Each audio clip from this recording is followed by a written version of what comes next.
Welcome back, and welcome to the final video of the My First Build series.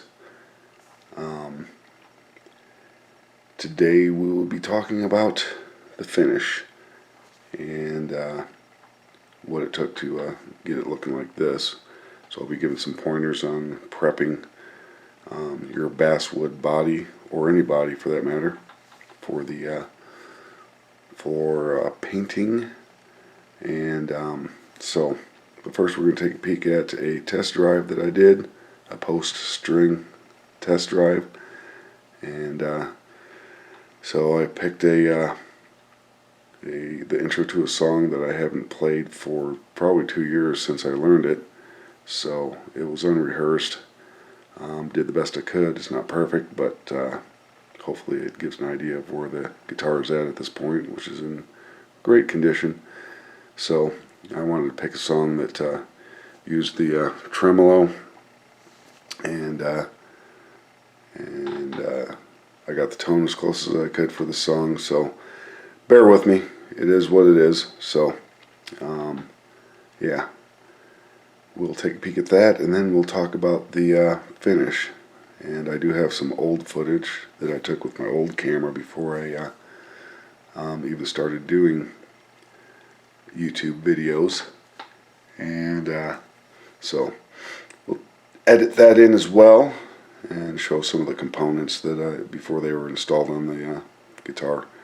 So anyway, with that, here is the test drive.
There it is.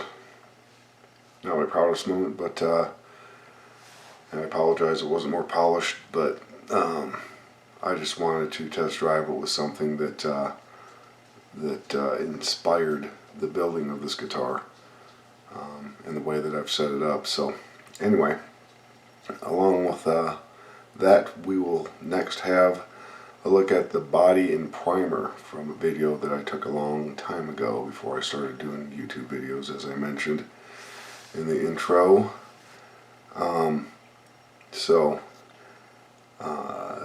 I used first a 2K epoxy primer, which is really good to use with anything, but especially basswood, as I will explain in the video, because basswood tends to have a lot of fibers and hairs and stuff, and it helps to lock it down and to seal the guitar. Because I'll also mention that I'm using a water-based base coat that, if I don't have all the wood covered, anywhere where there's wood exposed, it has a potential to swell, and I did not want that to happen. So First the epoxy, which locks down the hairs, and then I put a surfacer on it. And prior to that, I blocked the wood with 150, just with a flat block, just blocking it out along with the grain so that it was nice and flat to start with. And then with every sanding, I sanded the epoxy in block form, and then sanded the surfacer in block form. Of course, except for the rounded edges, those I used kind of a pad to make them nice and smooth. What I've done to it is, first of all, I put a catalyzed epoxy coat on it, epoxy primer, which serves two purposes. One of them is to lock down the wood surface and actually kind of harden the wood surface. You can see some of it, the tan there, right in here is the epoxy coat. That's not wood. But it keeps because this is a real hairy wood, a lot of fuzzies that come up off of it. I thought it would be best to lock it down with some epoxy primer.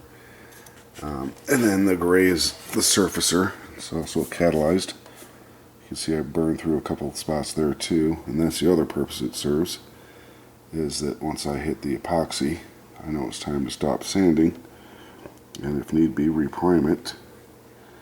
But I don't think I'm going to need to.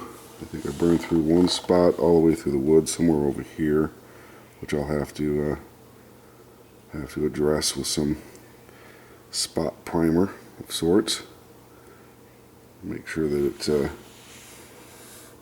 is okay. And sand it down with 600, which is what I have to sand it down to, because I'm using a water base coat. Okay, that's the at that point the body's completely prepped for paint. But even before that, I went ahead and made sure that all my hardware was fitting properly. So I test drove it, made sure all the holes were in the right place. Anything I had to fill in and re-drill was done. So with that, we'll look at the next portion of this video. I had to do some things to the body. One of them was to dowel up two of these holes and re-drill them. So I put some dowel in there and glued it in, and marked the proper holes with a template that I made from the new neck that I got, which I'll go over in a second. And I re-drilled the holes on the drill press in the garage. And other holes I had to re-drill, of course, were all of the pick guard holes, because the pick guard was completely different than the original pick guard that came with the kit. And the bridge holes. And to conclude this video, we will just do a little compilation of the components that I purchased and eventually obviously put on the guitar, set to the background of some music. So enjoy, and thanks for watching.